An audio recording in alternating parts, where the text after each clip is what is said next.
Começa aqui mais um episódio do videocast Interação Econômica, uma produção do Conselho Regional de Economia de Mato Grosso.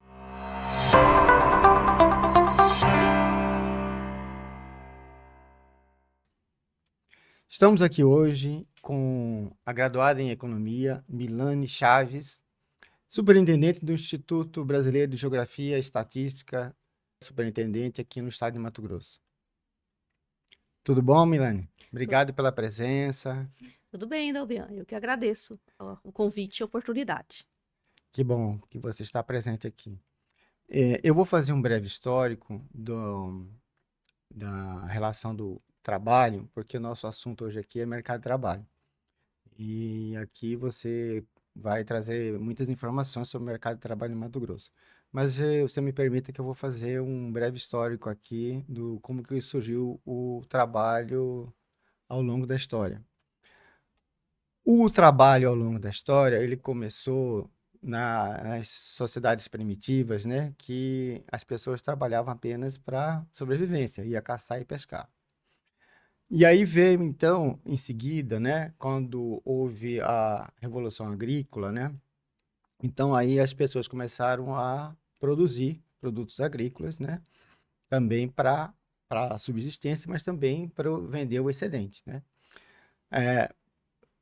Após isso, nós tivemos então a antiguidade na nossa história econômica, né? A antiguidade na Grécia, na Roma e no Egito. Nessa época, o trabalho era um trabalho escravo, as pessoas eram escravizadas para construir pirâmide, construir templos, né? Servir aos nobres, né? E as pessoas livres tinham o trabalho intelectual, a filosofia, a política, né? Em seguida, depois dessa fase histórica, veio o sistema feudal, né? No sistema feudal, o trabalhador era o servo, né? Ele tinha um pedaço da terra do senhor feudal, ele produzia e ficava com uma parte da produção. Na sequência, veio a Revolução Industrial. A Revolução Industrial, então, veio o trabalho da produção em série, né? E veio então o trabalhador assalariado. A pessoa trabalhava e recebia uma remuneração, um salário para, para poder então sobreviver. Mas só que nessa época da Revolução Industrial, o trabalho era precário, né? O trabalho, a pessoa trabalhava até 16 horas por dia, né? Os locais de trabalho eram insalubres, né? Enfim, não tinha ainda os direitos que a gente tem hoje para o trabalhador. Veio o século XX, né, com o surgimento dos sindicatos, né, para poder reivindicar melhores condições de trabalho. Então surgiram na legislação várias garantias ao trabalhador, né? O limite da jornada, a jornada passou a ser no máximo de 8 horas, com direito a férias, em alguns países com direito a uma remuneração extra ao ano, né, com previdência social, enfim. Hoje, né, século XXI, né, a gente então já tem uma mudança nessa relação de trabalho. O trabalho hoje é um pouco mais flexível, né, é, já em função da revolução digital, né, então esse foi o histórico do trabalho. Eu só queria falar também, né, da origem da palavra trabalho, né. A palavra trabalho em português é originada do latim, né? Em latim, a origem do trabalho em latim era trapalhum, que significa torturar, né? Tem um pouco a ver com a época da escravidão, né? Provavelmente essa palavra surgiu na época que os trabalhadores eram escravizados, né? E evidentemente, quem não queria trabalhar ou não trabalhava direito era torturado. Então, provavelmente era isso. Mas é um pouco até triste de saber que a palavra trabalho, né, tem a origem nessa palavra de torturar. Bom, vamos começar agora a falar de Mato Grosso, né, do mercado de trabalho em Mato Grosso.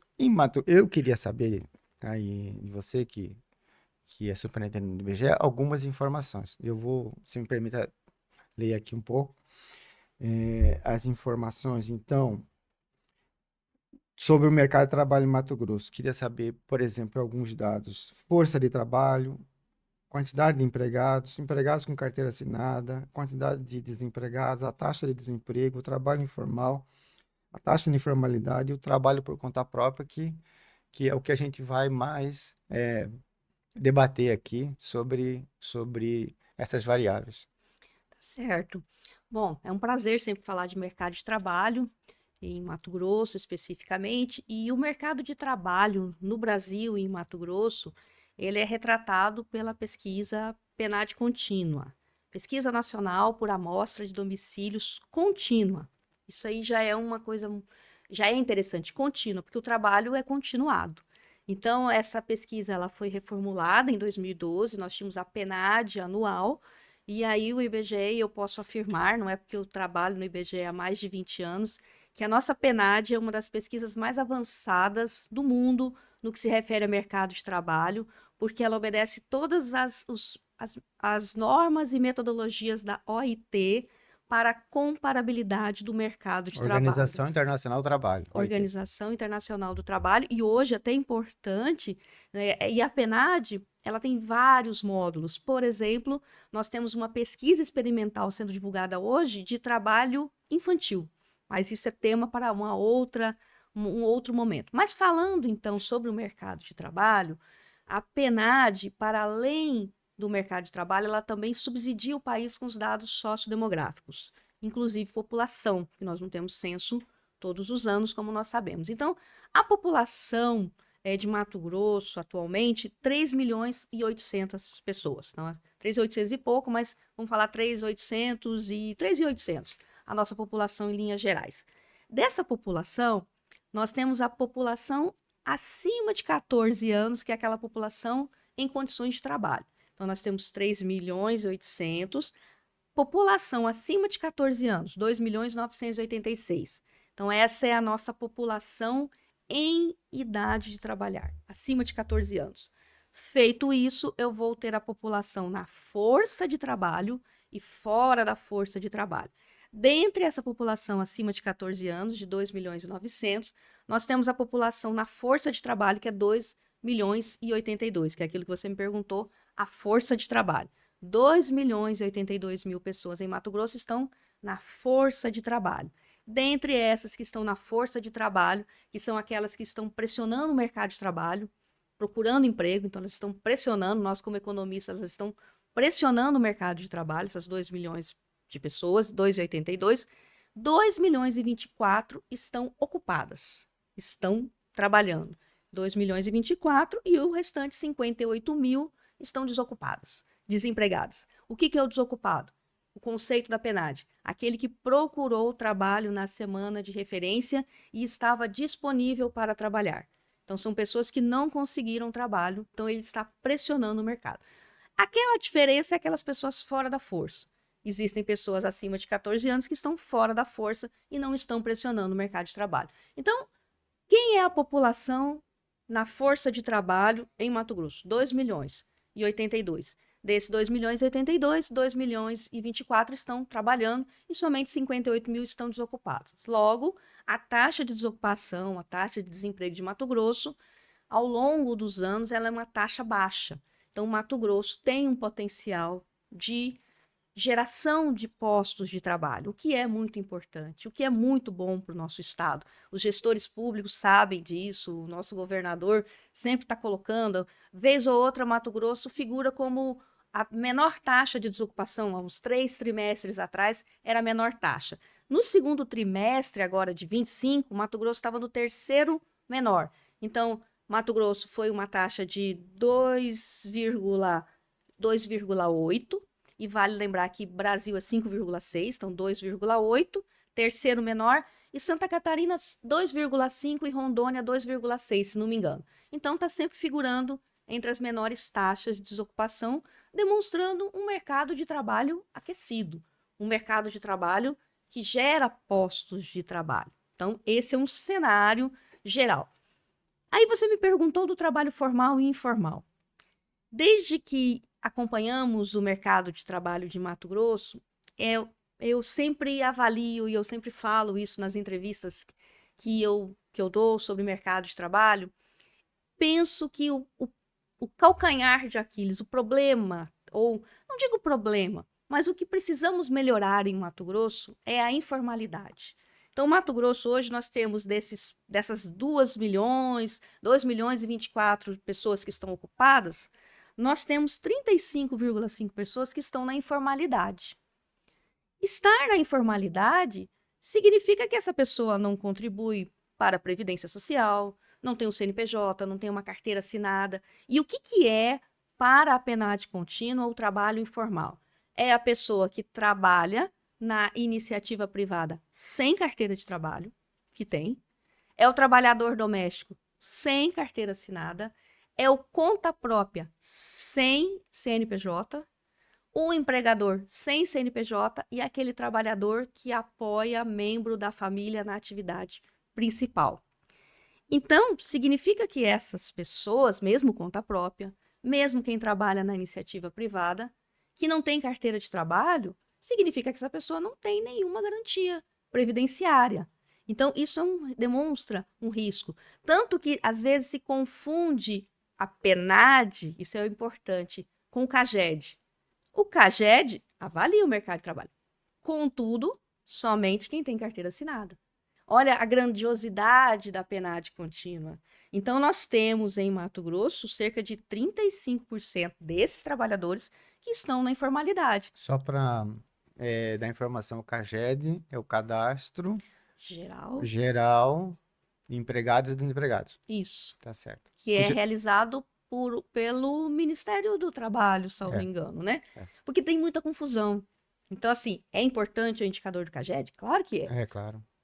Contudo, a PNAD contínua nos demonstra isso. Então, assim, falando, então, hoje, por exemplo, nós temos formais, posso dar os números absolutos. Empregado no setor privado com carteira assinada, 849 mil. Trabalhador doméstico com carteira assinada, 35 mil. Agora eu vou te falar o trabalhador doméstico sem carteira assinada, 102 mil. Você vê? Informal. O conta própria com CNPJ, 108 mil. O conta própria com CNPJ, 108 mil. Que não é informal. Não é informal, é formal. Formal. 108 mil pessoas. Conta própria sem CNPJ, 348 mil. Empregador com CNPJ, 66 mil. Empregador sem CNPJ, 20 mil. E trabalhador não remunerado em ajuda a membro do domicílio, 16 mil.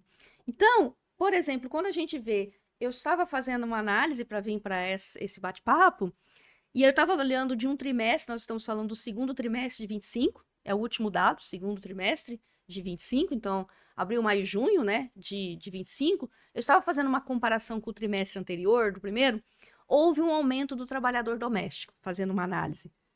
Contudo, houve um aumento do trabalhador doméstico sem carteira assinada. E o que significa esse trabalhador doméstico sem carteira assinada? Se ele é um jardineiro, por exemplo, vamos supor que ele seja um jardineiro, se ele se acidenta ali fazendo, ele não tem nenhuma garantia, né? Eu posso falar sobre o que eu acho desse aumento do trabalhador doméstico sem carteira. Provavelmente, na minha avaliação, que ele é diarista e ele trabalha de manhã numa casa, de tarde na outra, aí no outro dia de manhã na casa, da tarde na outra, na soma do diarista, né, que não tem a carteira, né? Porque se ele trabalha só 2 dias, ele não tem a carteira, não precisa ter a carteira assinada. No total, ele vai ganhar mais do que se ele trabalhar com carteira assinada. Isso na cabeça dele, mas é igual você falou, né? No futuro, vai fazer falta esse tempo de carteira assinada para ele de aposentar, na hora da previdência, na hora da pensão e da aposentadoria. E aí, muito pertinente esse seu comentário. Por isso que muito bom. Aí a PNAD ela é tão rica que aí em algum momento ela pergunta: contribui para a previdência? Sim ou não? De repente, essa diarista, se ela for uma pessoa que teve uma orientação ou que ela tem um planejamento de longo prazo, não tem problema não trabalhar com a carteira assinada. Se ela está ganhando mais hoje, desde que ela tenha o seu talãozinho do INSS e recolha, Claro, que é o claro, que a gente sempre, o jardineiro, por exemplo, claro. a gente sempre fala, ó, se você não está recolhendo, se você trabalha um dia de uma jardinagem, mas recolha. Por isso que, e aí a PNAD divulga isso? Não, não divulga isso como eu estou falando aqui, mas é possível para nós, pesquisadores, estudiosos, academia, quem faz política pública, pegando o microdado do IBGE, é possível fazer esses cruzamentos. Só que dá um trabalho, né? É. Mas é o trabalho do pesquisador, do analista, porque o IBGE sempre é importante dizer, você sabe, nós somos o principal órgão do país produtor de dados estatísticos. Produzimos o dado bruto, fazemos a interpretação dos dados, como a gente está fazendo aqui, porém, a análise, a política pública são para os outros atores. Mas é fundamental a gente falar isso para a elaboração de uma política pública. Acabamos de citar uma É, aqui, de uma orientação de um trabalhador doméstico de ter o seu carnezinho de INSS. você falou dos outros análises, né? Eu lembro aqui, eu já li vários livros do presidente do IBGE, Márcio Postman. E na maioria deles, os dados que ele usa era do IBGE, os que ele usava era do IBGE. É, Ele era um dos que mais usavam, economista que eu conheço, que mais usava os dados do IBGE. É, bom, Milani, então, falamos do trabalho informal já, né? O trabalhador de aplicativo. O trabalhador de aplicativo, eu queria combinar isso com o valor do salário. Eu vi, eu ouvi um empresário aqui em Cuiabá, ele falando assim, não tem gente querendo trabalhar. Tá faltando trabalhador. Nós temos que tá buscando lá no Nordeste trabalhador para vir trabalhar aqui. Eu vi, na verdade, eu vi dois falar isso. Um do agronegócio, outro do setor do comércio.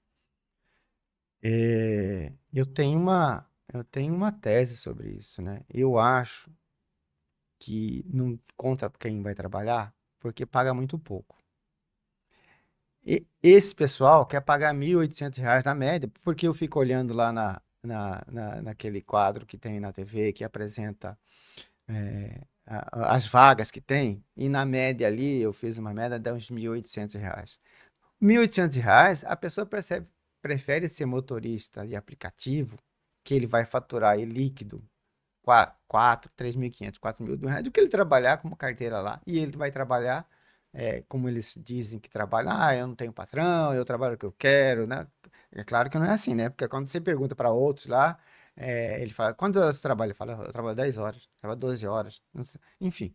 Mas ele prefere trabalhar lá e ganhar mais, porque a questão dele é imediata, né?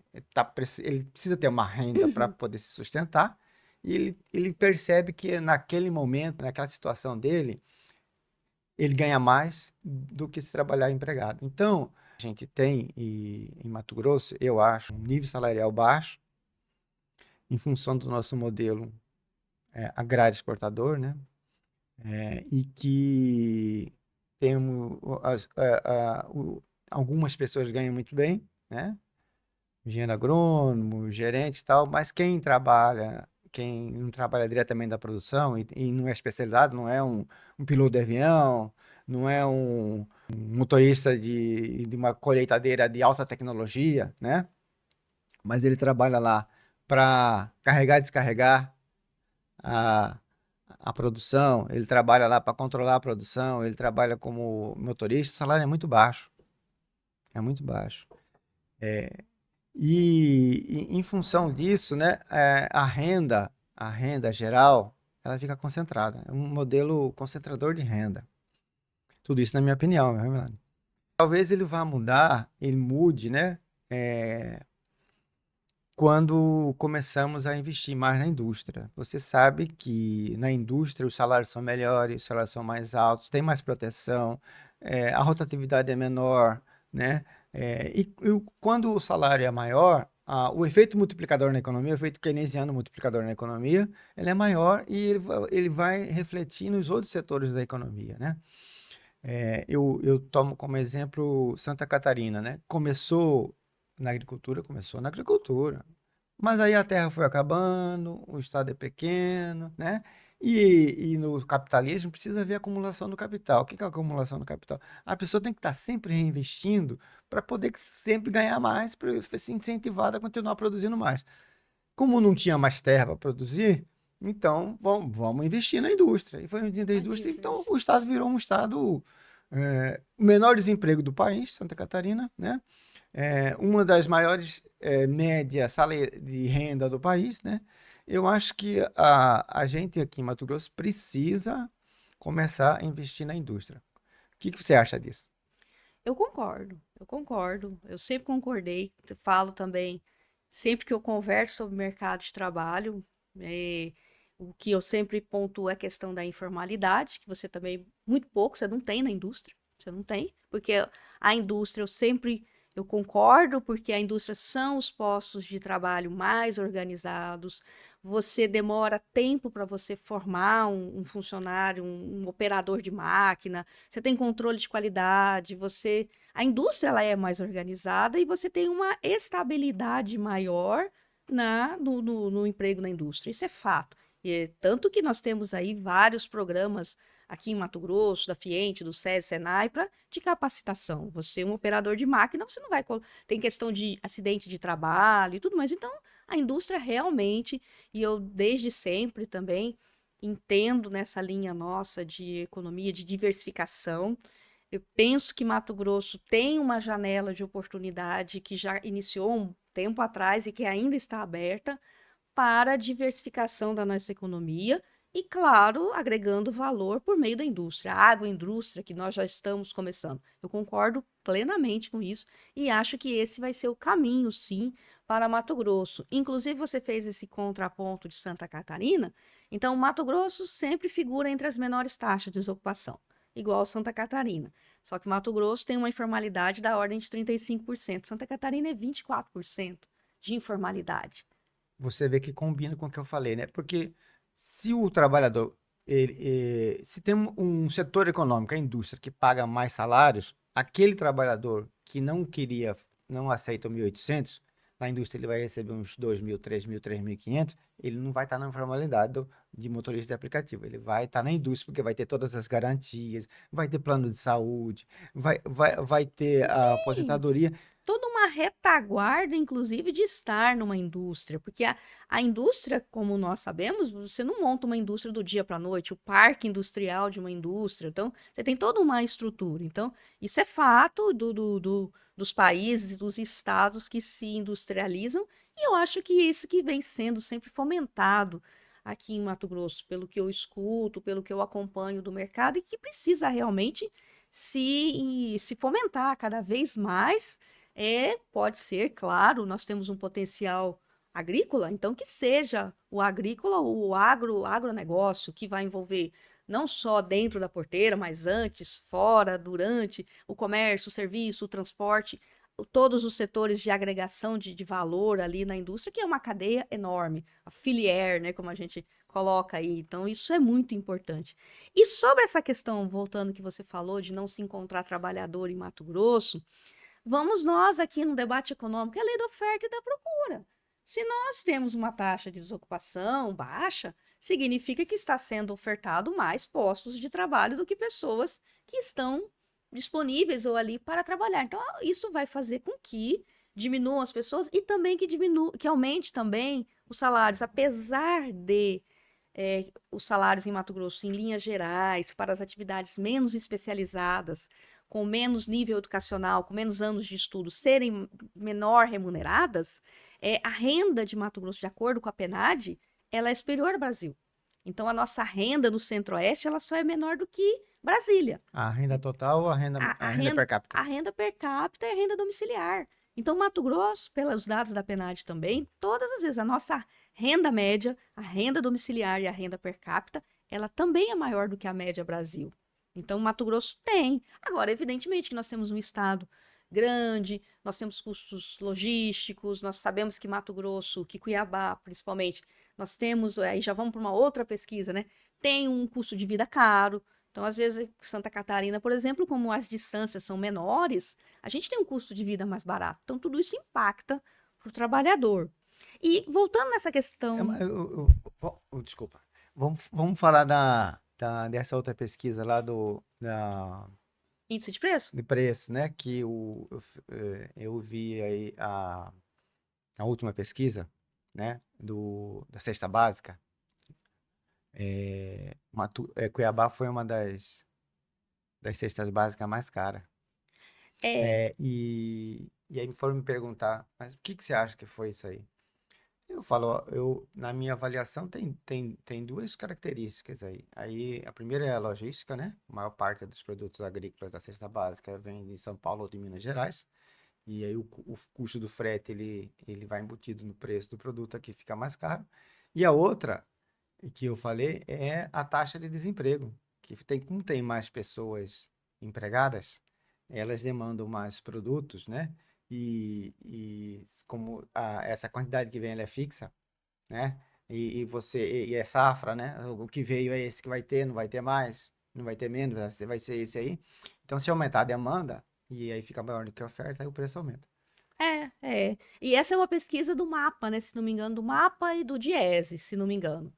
Que foi que teve os resultados aqui para Cuiabá. Porque a pesquisa de índice de preços do IBGE, né, o Sistema Nacional de Índice de Preços, É, Mato Grosso está em projeto com a possibilidade de implantação em breve, né? Daí nós que bom. teremos a divulgação, vai demorar um pouco ainda, das regiões metropolitanas, dentre elas De de Cuiabá. Cuiabá. Mas demora um Isso pouquinho. para quando é isso? Ah, vai demorar aí porque ela sendo implantada, ela demora aí um prazo de maturação de uns 5, 6 anos para ter resultados. Mas está nos projetos aí de médio e longo prazo do IBGE Mato Grosso. Falar um pouco do MEI.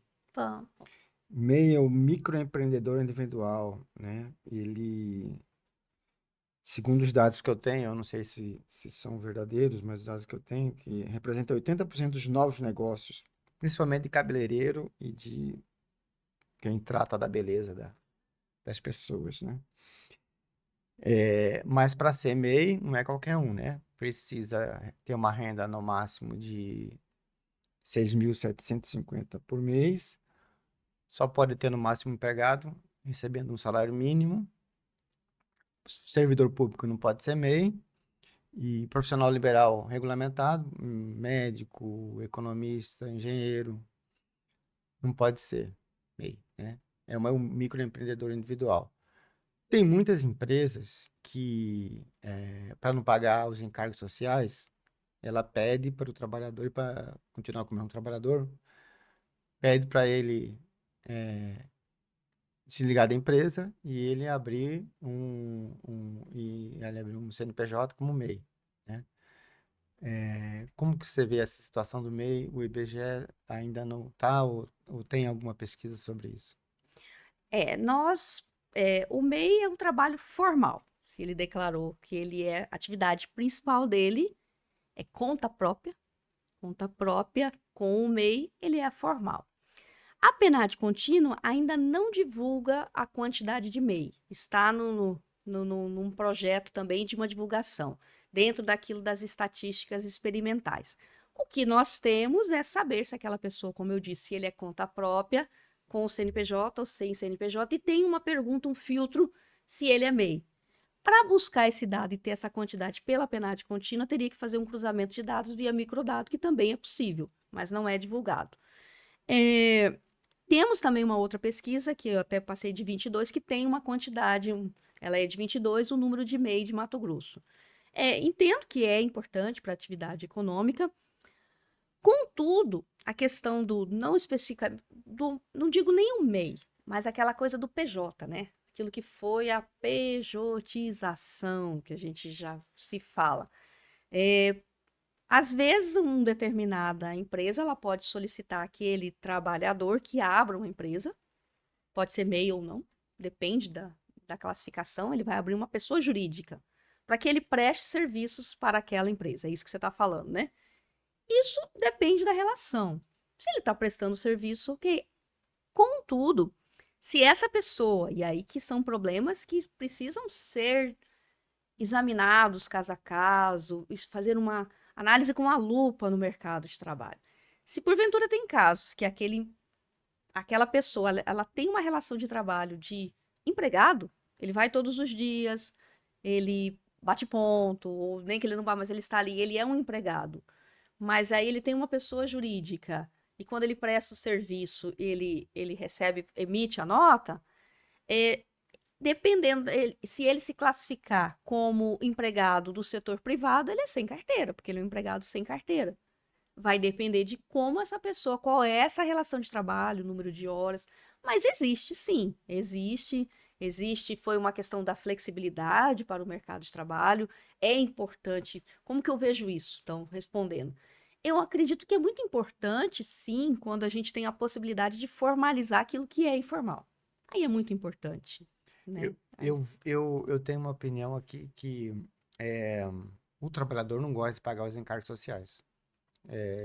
Férias, 13º, descanso semanal remunerado, previdência social, a- enfim, todos esses aí, esses encargos que ele paga. Na minha avaliação, esses cargos foram criados ao longo do tempo, esqueci do fundo de garantia, tem o fundo de garantia também. Esses encargos foram criados ao longo do tempo para tentar intervir no mercado de trabalho, para dar uma renda maior e para dar algumas garantias ao trabalhador, né? Porque no mercado de trabalho, quando tem muita gente desempregada, o salário baixa. E aí o salário no país talvez não fosse o suficiente o salário mínimo fosse o suficiente para garantir as condições mínimas para uma família, né? Aí começaram a criar o fundo de garantia, o 13º, né? E Auxílio creche, auxílio cre... vale mercado, vale... então, e o empresário não gosta de pagar isso, né? Porque ele acha que a opinião não, mas isso aí não sou eu que tenho que pagar, mas uma maior parte sai do caixa dele, né? Então, né, porque você vê em outros países, talvez não tenha esses benefícios todos aí, né? Uhum. É, nos Estados Unidos não tem 13º, não tem fundo de garantia, né? O salário é pago semanalmente. Então, e aí volta naquela afirmação que eu fiz no começo de que o salário que ele oferece é muito baixo e aí a pessoa prefere a informalidade do que ficar trabalhando 8 horas, tendo que cumprir horário e recebendo R$ 1.800 na média, né? Eu vejo isso como um movimento mundial até, né? Acho que a gente estudando assim, da plataformização e dos jovens, né? Eu quero ter minha liberdade, eu quero trabalhar de onde eu quiser. E acho que a sociedade muda, o mercado de trabalho muda, como você veio fazendo uma evolução aí. Acho que nós, enquanto quem estuda o mercado de trabalho, enquanto economistas, né, a gente tem que estar aberto a ver as movimentações do mundo, do mercado de trabalho. Porém, tudo bem, se a pessoa deseja trabalhar numa plataforma, seja do Uber, seja do iFood, seja prestando serviços, né? Perfeito, se ele não, ele quer ter uma jornada flexível. Só que aí entra uma outra questão que a economia trata muito também, que é do planejamento financeiro. Tudo bem, você não quer contribuir para o INSS? Não vejo problema, não quer. Mas faz um fundo de previdência particular. Ou se você não quer um fundo, guarda uma parte daquilo. Você está ganhando muito bem com o seu Uber? Não gasta tudo. Pensa porque amanhã ou depois você pode não ter saúde para trabalhar. E aí, como é que vai ser? Então, faça um seguro-saúde, que é isso que a PNAD pergunta. Contribui para o INSS? Não contribui? Tem CNPJ? Porque a questão não é. Tudo bem, pode ser que existem nossos pais, talvez. Sou daquela época que o legal era passar um concurso público do Banco do Brasil e ter estabilidade. Perfeito, pode ter pessoas que sejam assim. É. Tudo é válido. Contudo, é preciso se estar atento também a um salário que seja possível de custear todas as necessidades, seja ele na iniciativa privada, no público, seja ele autônomo ou não, e também, como bons economistas, guardar uma parte para o futuro. Que é isso que acho que é a grande questão que a gente trabalha. Você falou da pesquisa que vai começar sobre o trabalho infantil. Nós temos tempo ainda, você pode falar, se você quiser, falar um pouco dela. Fica à vontade. Na verdade, é a própria PNAD. Então, como eu disse, a PNAD é a pesquisa mais completa que nós temos. Muita coisa não é divulgada aqui nessa questão do MEI, porque é muita coisa para se tabular, mas está disponível. E a questão do trabalho infantil. Então, de acordo com a OIT, né, que o que se caracteriza como trabalho infantil? Criança de 5 a 17 anos que trabalhou em condições que lhe prejudicassem o seu aprendizado escolar, moral, psicológico ou físico.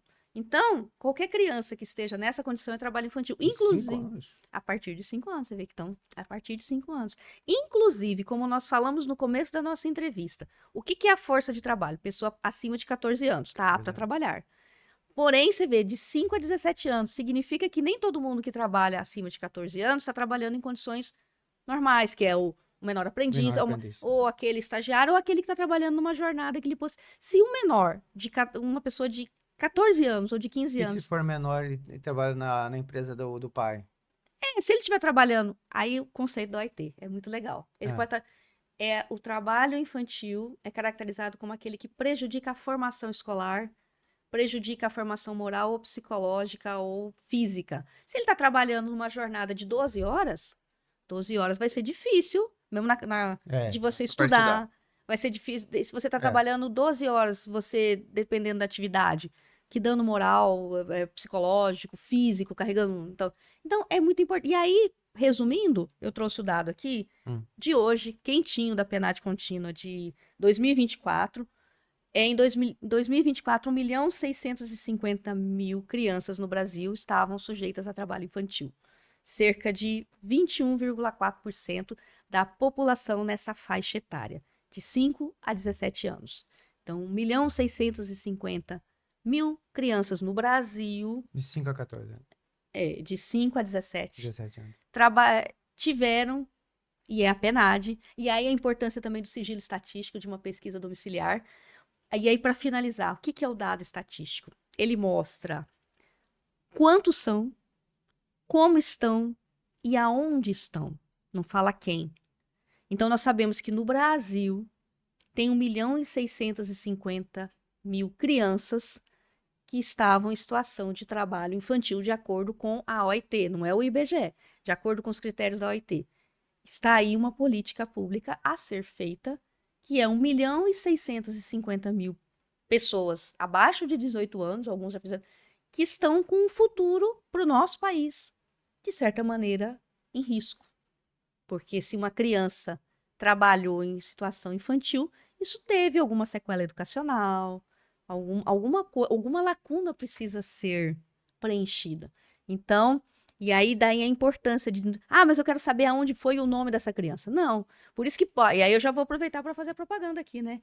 Sempre atenda o pesquisador do IBGE. Não tenha medo do pesquisador do IBGE. Ele vai no seu domicílio, ele vai na sua empresa e esse dado nunca vai ser utilizado de maneira individual, para prova judicial, para Receita Federal, para nada. São os princípios fundamentais das estatísticas, justamente para isso. Eu preciso saber quantas são as crianças no Brasil que estavam em situação de trabalho infantil, por exemplo, como elas estão nessa situação de trabalho de infantil e onde? No Brasil. Não chegamos a desagregar.